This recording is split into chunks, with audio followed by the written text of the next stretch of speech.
you really have to fight for your beliefs and your values.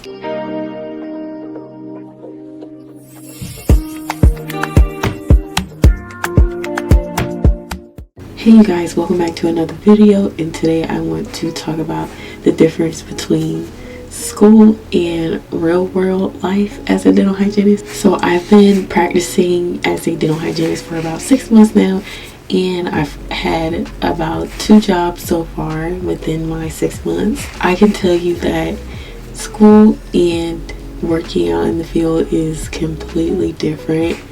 Now in school, you have like the option of those 3 to 4 hour appointments.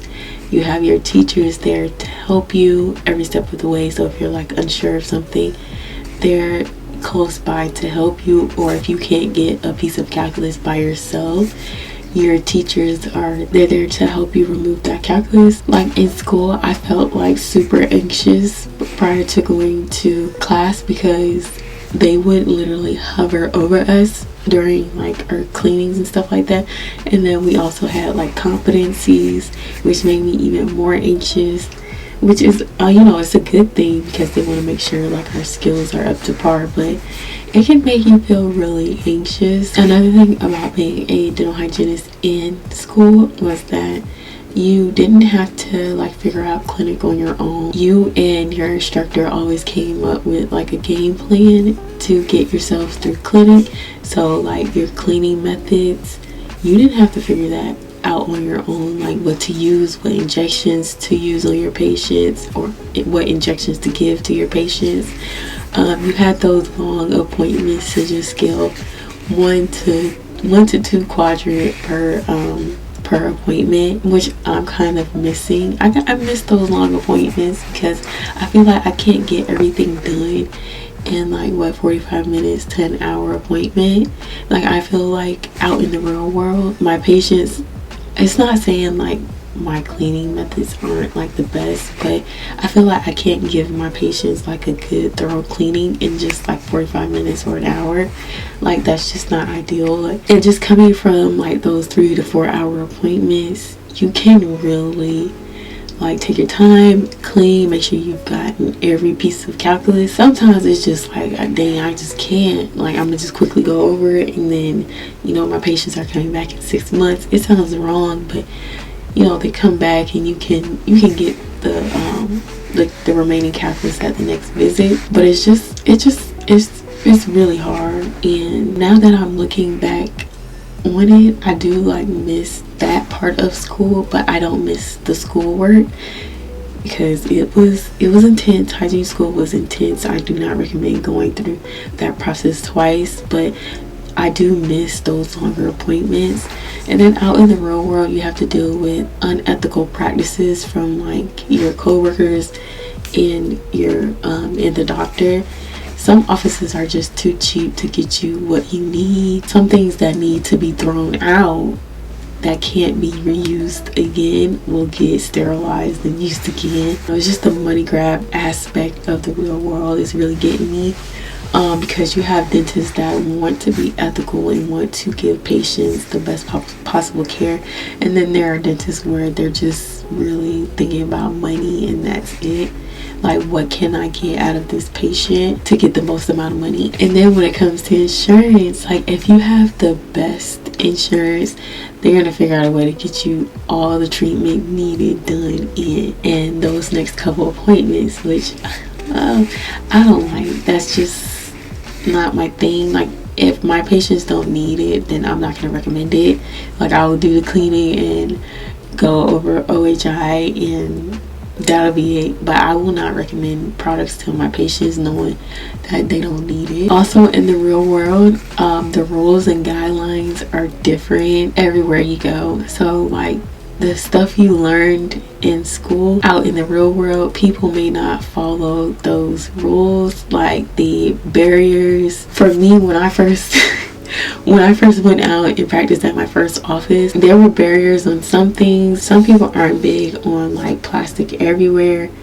I know like we didn't put plastic all over the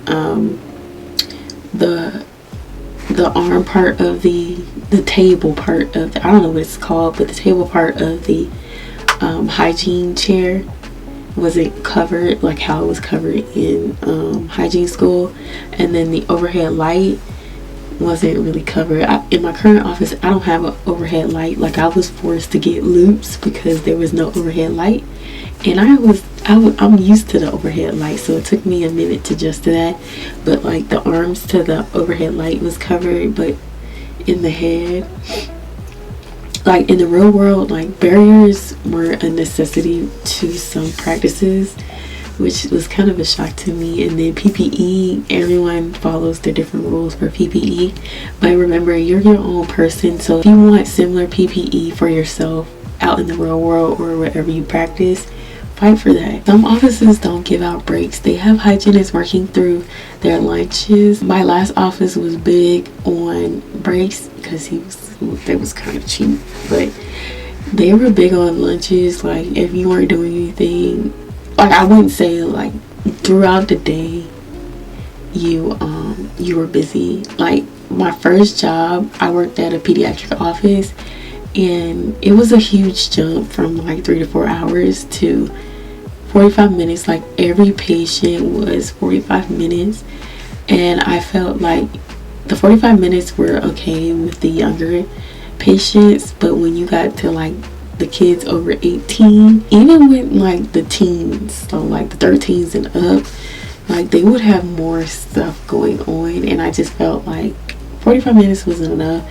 And their schedule was jam packed, but they always made sure that we got a lunch, and they made sure that we clocked out on time at the end of the day. So like, if you weren't doing anything, the doctor just wanted you to clock out. Breaks is a huge thing that you want to fight for. If you see an office not giving you any lunch breaks, then you better fight for that. From like school to the real world, there's a lot of stuff you don't really do from school.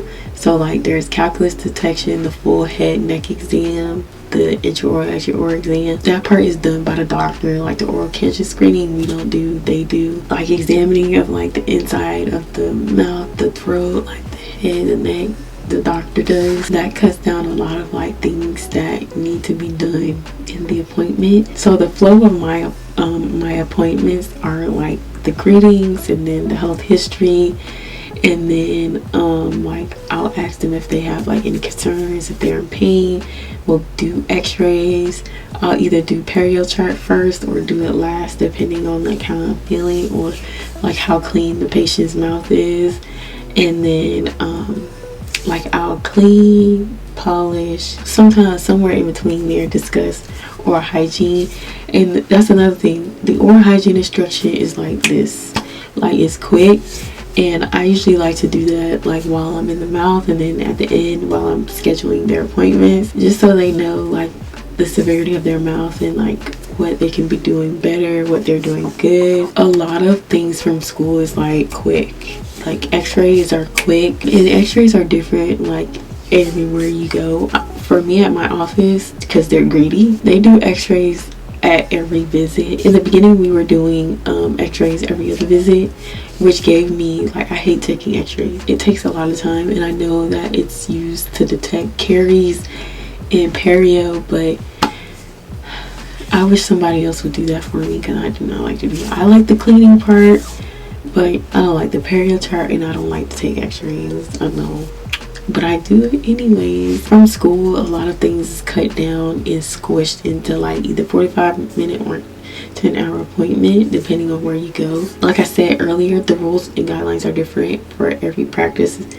So like, some offices are gonna have you working under an hour, which I don't recommend, because you're not gonna get anything done under an hour. Then there are offices that'll give you 1 to 2 hours for a recall and new patients. You just have to advocate for yourself and talk to other people, past, present, future hygienists. When you're going out into these interviews, just be sure to ask questions, because you don't want to get stuck into an office that you do not like. Yeah, it'll be rough. There are hygienists who are doing some unethical things, which I don't recommend you doing, but every hygienist is different. Some hygienists are just so focused on money. So there are hygienists pushing certain treatments onto the patient, knowing that it may not be necessary, it just may be a money grab. And again, depending on their insurance, they may push for things. Some hygienists may just seem really pushy in regards to treatment, knowing like the condition of their insurance. Like if you have really good insurance, like I said earlier, hygienists and doctors will push treatment more onto you. And then especially if you have good ortho coverage, it may seem very salesy. It's just overall, life outside of school is just very quick. You have to be quick on your feet, and you have to problem solve by yourself. Especially if you're like the only hygienist, you have to problem solve by yourself. You have to figure out certain techniques. You just have to figure out a lot of things on your own. But if you work with like a second hygienist in the office, it's good to like bounce ideas off of them and get their recommendations. Now, some, like I said earlier, all hygienists are different. Some are willing to help and some are not, which is really weird. And it reminds me, hygienists and nurses kind of like are similar in regards to like the cattiness. Like some will like to see you suffer, and then there are some who will like to help you, which you just have to be wary of. But yeah, good luck you guys. But yeah, good luck you guys. It is a crazy world out here. Life is totally different out here, and I don't want to scare you guys, but life is life. Life is lifing out here. As a hygienist, you really have to fight for your beliefs and your values. The values you are following in school, keep them for the rest of your hygiene career, because it's crazy out here. But yeah, if you guys enjoyed this video, give it a thumbs up, leave me a comment down below, and of course subscribe to my channel to see more videos from me. And yeah, thanks for watching.